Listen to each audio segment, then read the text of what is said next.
Oh. Charlie and Casempa. Evasukum. O say. Evasukum. Mampeni statue.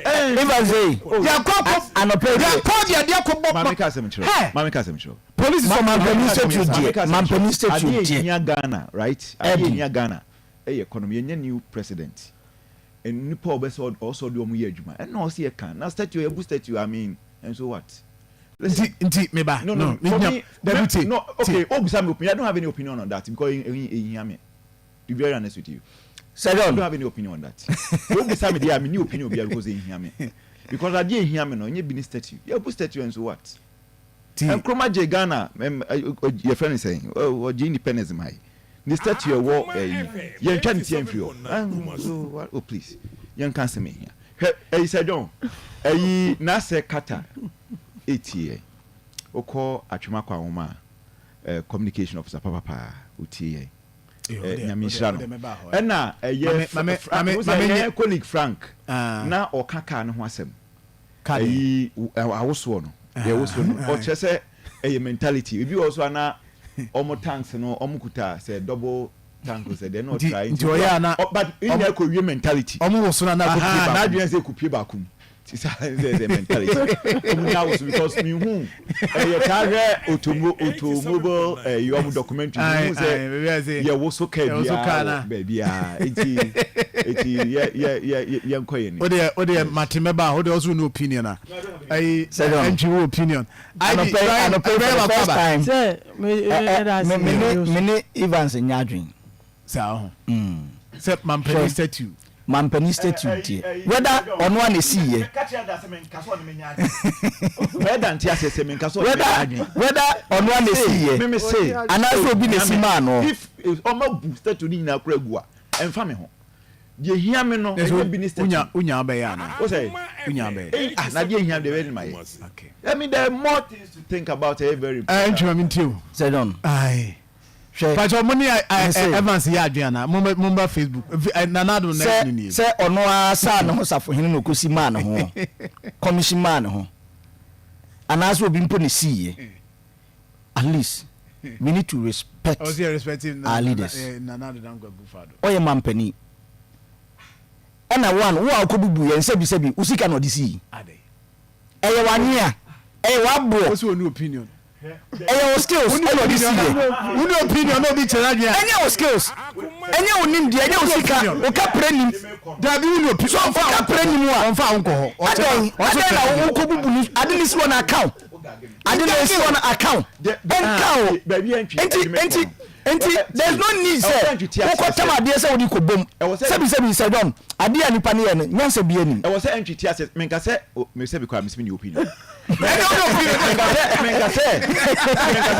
actually me fa baby what do fine but you see on kai say Moses time Tamwa Moses koje 10 commandments na oba na manfo asi ahuni ano mo e dey ne see nyame ampai e fa ne say e forma mo I am a believer.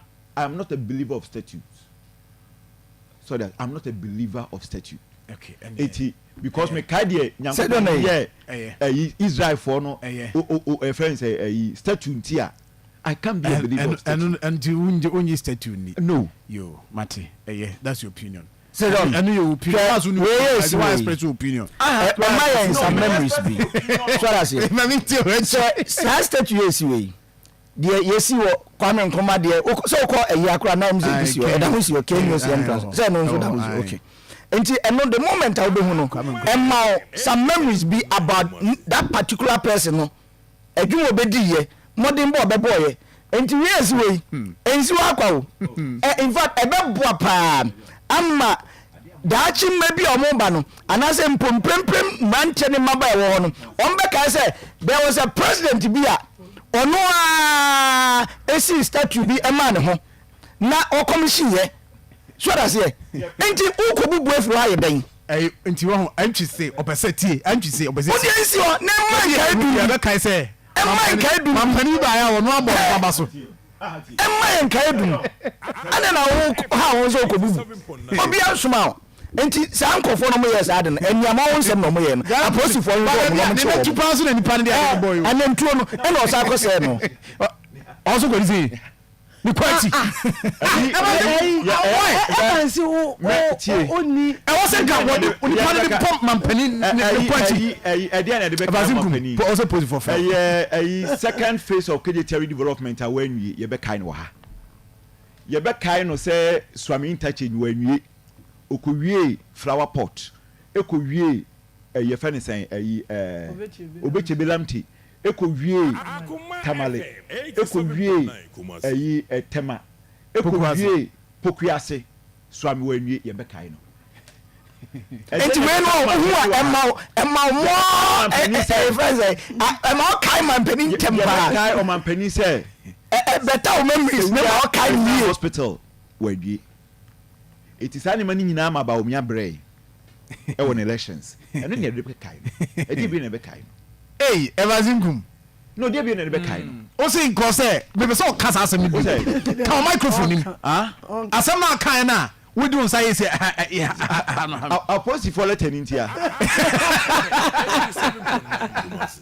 that's who inside nko me inside to be am say who inside nko what make I say me say me new opinion me not you know me carry o kan wa kan wasem ahoni me say me new opinion wa kan wasem de wo kan wa kan me nkama ubusam say wo kan say what me kai man pani dia and as me kai no second phase of KJT me kan me ka say ne nturu kan bibi wa be ma kan o say wa be ma kan de o kan na de Daniel wan china ko ji jatabu Daniel ya fana ko ji jatabu me see the nantu no mtwae the pande de ne boy me de o kan kra me hu ene da Facebook no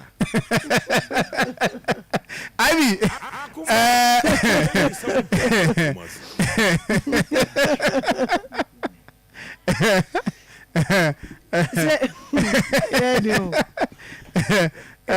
okay because me share statue yi there okay yeah say statue na ode unze we na sha say because nkuruma de kura yesi o afa de na ye play politics a kopim say ye renovate Kwame Nkrumah mausoleum yesa eye no kama edisi o it's about leadership because ohwe ukọ India, one of our state, your friend Gujarat, you were the world's tallest statue. Omunesima, Omunipa be your friend Sardar Patel. O kind of history now, one Nkrumah start statue. Now I say Abrunsan, yes, Abrunsan 60 floors, and yes, 60. 1, 2, 3, 4, 5, 60. And so what me enya statue no but my and kama ni na say omu show say omu respect you omu leaders omu bae ekwan omu bua ya omu di nya independence ni enti obi akọ hwe ni eno na ehwe because e oba na obo hu mode na ye statue ni esiwa minji ndi say obi this is a clear indication that fine wait there.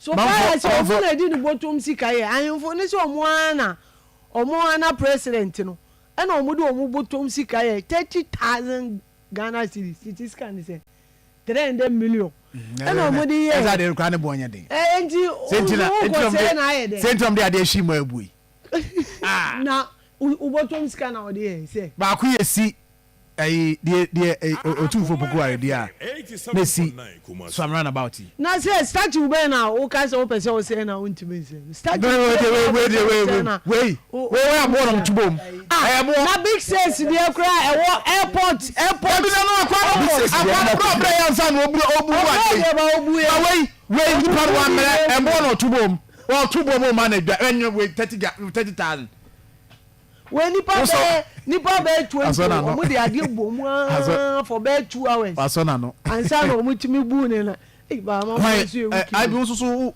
nipa be 20 years ade na say man we are supposed to invite him you and I were not there not nipa be 20 we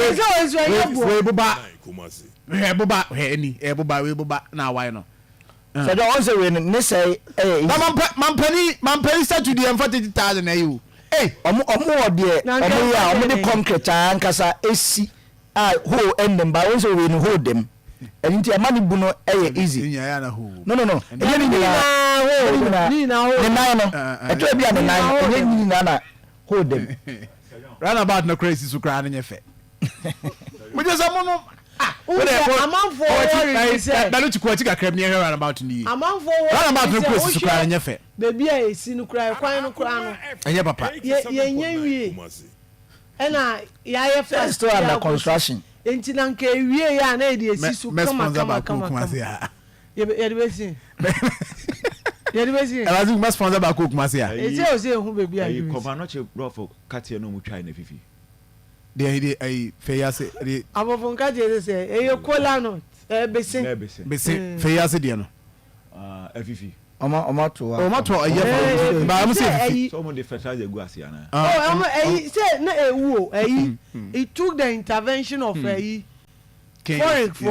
okay forestry research and omo be ye omo eyi ewo ne pane bi ni eyi esa unse due ewu a omo okwan a omo timi due bi won chen e ma esa fifi wudie na nke wudie but omo by forest for dua na ewu oh na nke ewu but forest for it me abe revival no chroma settings because wudie honestly forest for yam fa scientific you know fan man me plan about no this view okay all right mo pa na mo de me sponsor me be say me sponsor na na do Akufo-Addo statue ba ko kuma se a Akufo statue me hui me hu Akufo statue na mo chen ba bia di besie utie be say sponsor mampani do Akufo-Addo statue o kuma se ehini di besi statue men ka Akufo asem no what say na na do Akufo-Addo statue person me sponsor ba ko kuma se o se betima kwesi yi swami Ghana education service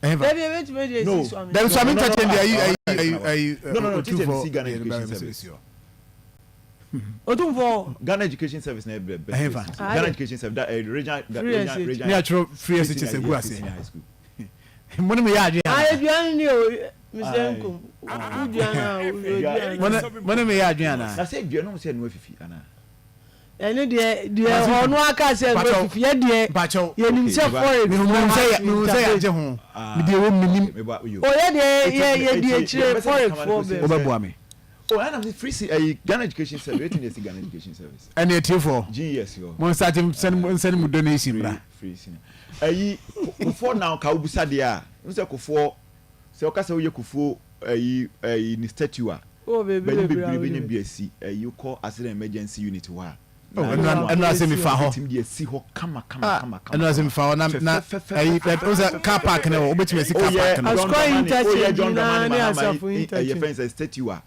o call KJTR first face ya Dubai ya betime dey see one nice one ona say na do betime dey ne dey see you Kumasi internet na prempe the first international dabi ona say on second phase no you on wie dabi na award the one oh na you know Ethiopian Airlines we see on no charted na but when I charted on no person you bet me edbs ho Ibrahim a man for 5 serious power and fast semonia but honestly Jamaican say I'm panic for the Kebenya BDC accident and emergency center kama you beat him yesi nanim kama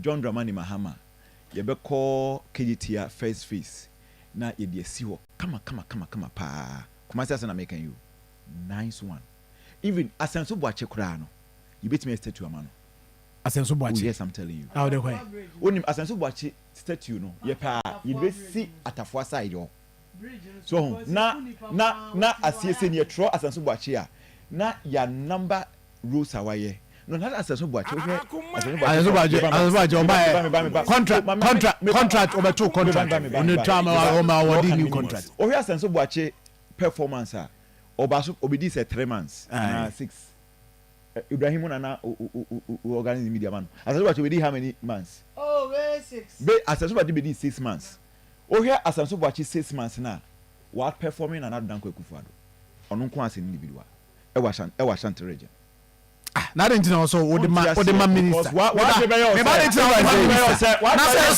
president na appoint no dey o man credit o de man mandate ni on fa me adwuma onti ase ala no waje go first can free ni na account am e kwan o na se ne ko usika so ni sika na o de ye kwan tax PS ba onti ase but me pese obeti ase samri ye pon dwumadi we na se okoda right we nyata na odwene ho a asem we sa rewind won adwene obeti ase me say Asenso Boache performed far better. You see, you will not understand. Me can't. Me ami nua ba kwa wo abinchi market